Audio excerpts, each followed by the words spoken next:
Hello students, welcome back. Today we are going to see 1.4 big data, big insight. So what is mean by big data? तर मग विद्यार्थी मित्रांनो, big data म्हणजे काय? तर प्रचंड माहितीचा साठा. म्हणजे थोडक्यात इंटरनेटचे जे प्लॅटफॉर्म आहेत तिथून डेटा कलेक्ट केला जातो आणि हा संकलित केलेला डेटा हा खूप मोठा असतो. Then second concept that is big insight. What is mean by big insight?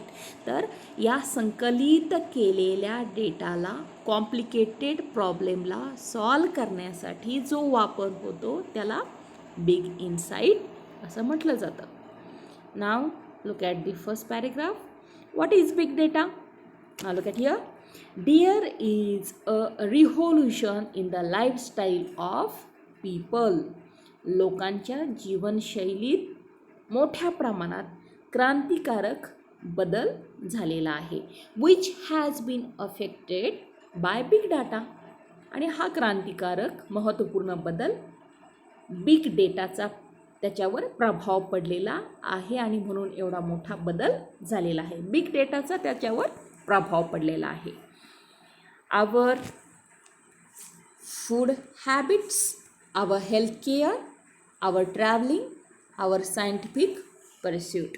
सर्वच क्षेत्रामध्ये मग खाण्यापिण्याच्या सवयी असतील, फूड हॅबिट असेल, हेल्थ केअर असेल, ट्रॅव्हलिंग असेल किंवा सायंटिफिक परस्यूट असेल, म्हणजे विज्ञान क्षेत्रातील प्रगती, म्हणजे खूप मोठ्या प्रमाणात या बिग डेटाचा त्याच्यावर प्रभाव पडलेला आहे. You name it and everything has change 360 degrees. आणि सर्वच क्षेत्रामध्ये 360 डिग्रीज चेंज झालं आहे. 360 डिग्रीज असा बदल झालेला आहे, म्हणजे सर्व अंगांनी बदल झालेला आहे.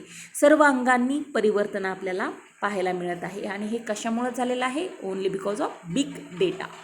The massive data available with us can really work wonders.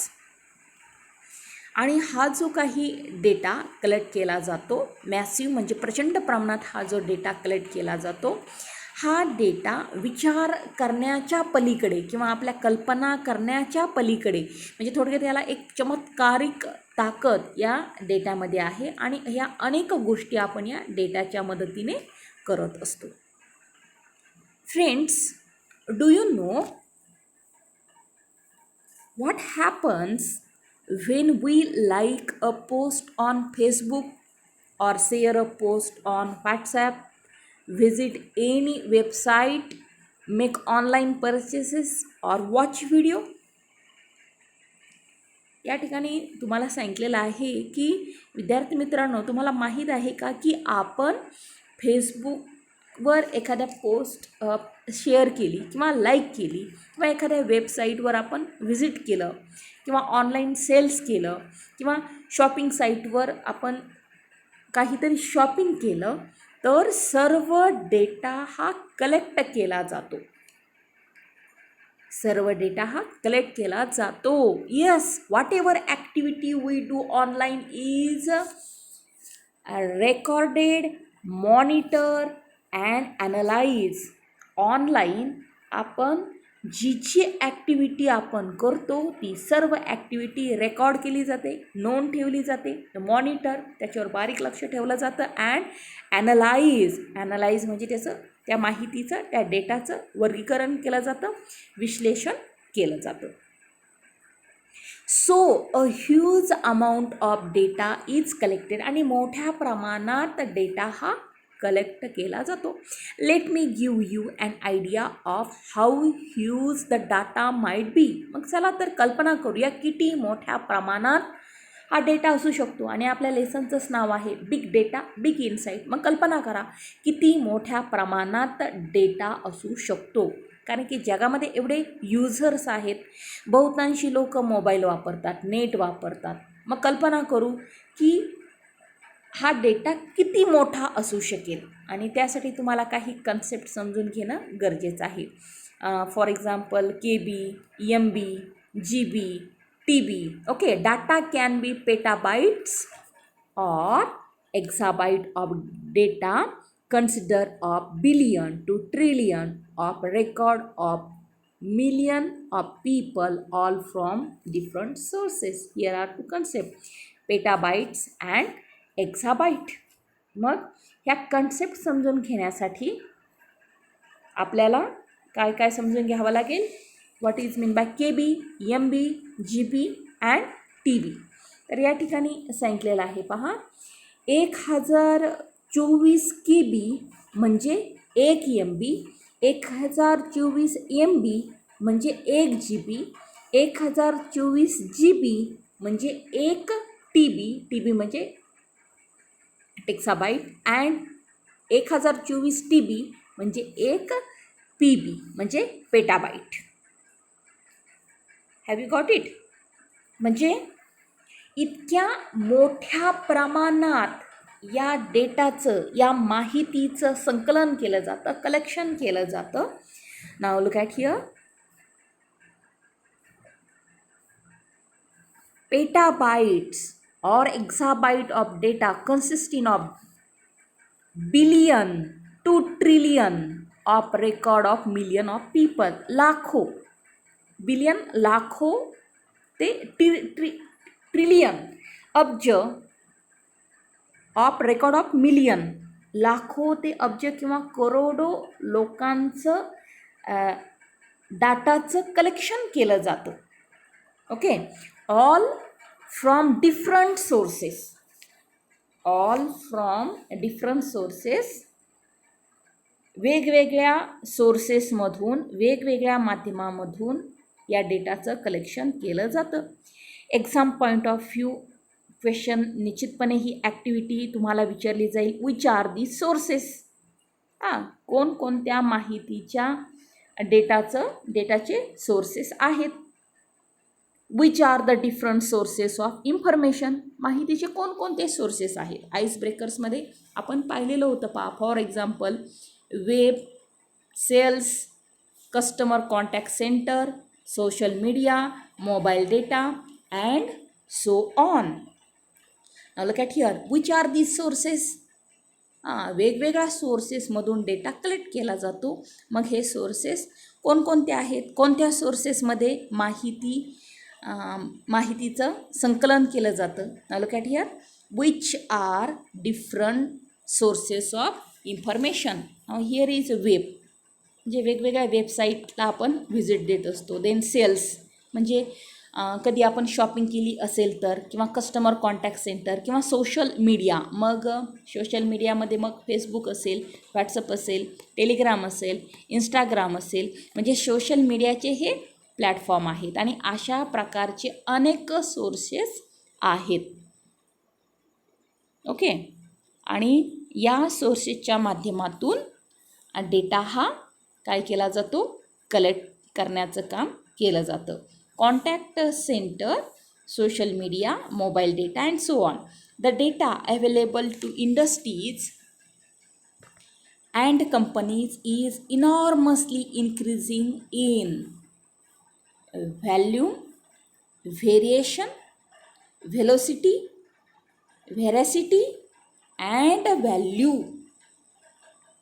मग हा जो डेटा हा मोठ्या प्रमाणात काय होत आहे? वाढत आहे.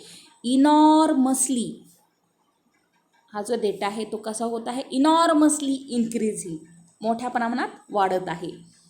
आणि हा डेटा 5 अंगांनी वाढत आहे. Here are 5 V is there. तुम्हाला एक्झाम पॉईंट ऑफ व्ह्यू प्रश्न विचारला जाऊ शकतो. Write down 5 V. First V काय आहे? फर्स्ट व्ही व्हॅल्यूम, म्हणजे प्रमाण म्हणू आपण याला. सेकंड व्ही व्हेरिएशन, विविधता म्हणू. देन थर्ड व्ही, तिसरा व्ही कोणता आहे? व्हेलोसिटी म्हणजे वेग, स्पीड. देन व्हेरॅसिटी म्हणजे ट्रूथ, सत्यता. And last V that is value म्हणजे मूल्य. तर या 5 अंगाने हा डेटा मोठ्या प्रमाणात वाढत आहे. 5 V are there. Which are they? Volume प्रमाण, व्हेरिएशन विविधता, व्हेलोसिटी वेग, व्हेरॅसिटी सत्यता अँड व्हॅल्यू म्हणजे मूल्य. Such a big data is easy to obtain but so massive that it challenges the current computing technologies, and hence big data analytics is used to give insight that were previously incomprehensible. हा data खूप प्रचंड आहे आणि हा data मिळवणं आता सोपं झालं आहे, पहिल्यासारखं कठीण नाही, कारण की प्लॅटफॉर्म भरपूर अवेलेबल आहेत. पण हा डेटा कलेक्ट करणं जरी सोपं असलं तरी हा डेटा कसा आहे, खूप मोठा आहे आणि सध्याच्या कॉम्पिटिंग टेक्नॉलॉजीसमोर खूप मोठं चॅलेंज आहे की इतक्या मोठ्या प्रमाणात डेटा कलेक्ट होत आहे. आणि त्यामुळं काय होत आहे, बिग डेटाचं ॲनालिटिक ज्या बेस रिसर्च गोष्टी मांडल्या जातात त्या रिसर्चमार्फत म्हणजे इंडस्ट्रीमार्फत काय होत आहे, ग्रीव होत आहे. नाव look at here. Big data analytic is a complex process of examining large and varied data sets or big data to uncover information such as hidden pattern. लक्षात घ्या हा पॉईंट. बिग डेटाचं ॲनालिटिक ज्या बेसिक रिसर्च मांडल्या जातात, ज्या गोष्टी मांडल्या जातात त्या रिसर्चमार्फत इंडस्ट्री काय होत आहे, वाढत आहे. तर ह्या बिग डेट ॲनालिटिक आहे इनसाईट, म्हणजे एखाद्या अनाकलनीय प्रॉब्लेम सॉल्व करण्यासाठी जी क्षमता पडते त्याला आपण काय म्हणूया, इनसाईट म्हणूया. आणि हा डेटा आधीच्या काळामध्ये इनकॉम्प्रिहेन्सिबल होता. इनकॉम्प्रिहेन्सिबल म्हणजे इम्पॉसिबल टू अंडरस्टँड, पण आता मात्र तो सोपा झालेला आहे. मग ही जी प्रोसेस आहे ॲनालिसिस किंवा विश्लेषण करण्याची जी काही प्रोसेस आहे किंवा संकलित होते ही माहिती, तर ही कशा पद्धतीनं संकलित होते, पॅटर्नच्या माध्यमातून याचं ॲनालिसिस करणं ही एक कशी आहे रे, गुंतागुंत अशा प्रकारची प्रोसेस आहे. पुढे काय म्हटलेलं आहे पहा, big data analytic is the complex process. Big डेटाचं विश्लेषण करणं, मोठ्या प्रमाणात जो डेटा कलेक्ट केलेला आहे त्याचं विश्लेषण करणं, वर्गीकरण करणं गुंतागुंतीची प्रोसेस आहे. Now look at here. Big data to uncover information such as hidden pattern and unknown correlation. आता लक्षात घ्या, ही माहिती ओपन करण्यासाठी किंवा ही माहिती प्रेझेंट करण्यासाठी हे काम कसं आहे, अत्यंत गुंतागुंतीचं आहे. मग नेमकं कोणत्या गोष्टीचं ॲनालिसिस केलं जातं, तर hidden pattern and correlation, unknown correlation. Hidden pattern आपण त्याला छुपे पॅटर्न असं म्हणूया. कुठल्याही एखाद्या डेटाचं ॲनालिसिस केलं जातं, हिडन पॅटर्न शोधले जातात. आणि म्हणजे लोकात कुठल्या प्रकारचा सध्या ट्रेंड चालू आहे, लोकांचं कशा पद्धतीचं बिहेवियर आहे, लोकांना काय आवडतं, याला काय म्हणतात, हिडन पॅटर्न. आणि दुसरी कन्सेप्ट आहे अननोन कोरिलेशन, म्हणजे परस्पर संबंध. मग ते प्रॉडक्टच्या बाबतीत असेल, गेमच्या बाबतीत असेल, वेदरच्या बाबतीत असेल, तर सर्व ही माहिती, सर्व पॅटर्न कलेक्ट केला जातात, त्याचा अभ्यास केला जातो, त्याचा परस्पर संबंधाचा अभ्यास केला जातो की मार्केटमध्ये कोणता ट्रेंड आहे. Okay.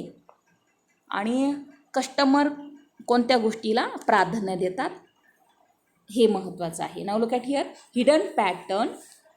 Hidden pattern, unknown correlation, market trends and customer preference. मार्केटमध्ये सध्या कोणता ट्रेंड आहे, मार्केटमध्ये सध्या काय चालू आहे किंवा लोक कोणत्या गोष्टीला प्राधान्य देतात ते महत्त्वाचं आहे. With such a huge data available with the industries, they can have innumerable advantages. Hence all the industries are trying to reap the maximum benefit from it. आता सध्या जो अत्यंत ह्यूज प्रमाणात डेटा अवेलेबल आहे, तर इंडस्ट्रीकडं सुद्धा हा डेटा आहे. कशा प्रमाणात आहे इंडस्ट्रीकडं हा data? Now look at here. Innumerable advantages म्हणजे असंख्य फायदे कंपनीला या डेटामुळं मिळू शकतात. असंख्य फायदे कंपनी या डेटाचा फायदा ती घेत असते आणि त्यामुळं ऑल इंडस्ट्रीज म्हणजे सगळ्याच कंपन्या प्रयत्न करत आहेत या डेटामुळं आपल्याला मॅक्सिमम बेनिफिट जास्तीत जास्त फायदा आपण कसा घेऊ शकू. मग या सर्व माहितीचा उपयोग कसा करता येईल यासाठी वेगवेगळ्या इंडस्ट्रीज ह्या प्रयत्नात असतात. Many industries have advance by miles from their competitors आणि अनेक कंपन्या या डेटाचा वापर करत आहेत. अनेक कंपन्या या डेटाचा वापर करून आपल्या कॉम्पिटेटर्स म्हणजे आपल्या प्रतिस्पर्ध्यापेक्षा अनेक माइल्सने ते काय आहेत पुढे आहेत. नाव look at the last sentence. It's not the amount of data that is important, but what the organization do with the data is what matters. Now look at here. How do you use that data? तुमच्याकडे भरपूर मोठ्या प्रमाणात data आहे, माहितीचं संकलन आहे, पण तुमच्याकडे डेटा असून उपयोग नाही. मुद्दा कोणता आहे? How do you use that data. या डेटाचा वापर तुम्ही कसा करता हे महत्त्वाचं आहे. Very important sentence. काय सांगितलेलं आहे? सर्व कंपनी असो किंवा ऑर्गनायझेशन असो किंवा इन्स्टिट्यूट असो, त्या इन्स्टिट्यूटकडं, त्या ऑर्गनायझेशनकडं, त्या कंपनीकडं डेटा कलेक्ट केला जातो, पण किती प्रमाणात डेटा कलेक्ट केला जातो ते महत्त्वाचं नाही. डेटा असणं महत्त्वाचं नाही, तर काय महत्त्वाचं आहे? How do you use that data. तुमच्याकडे असलेल्या माहितीचा तुम्ही कशा पद्धतीनं वापर करता हे महत्त्वाचं आहे. थँक्यू.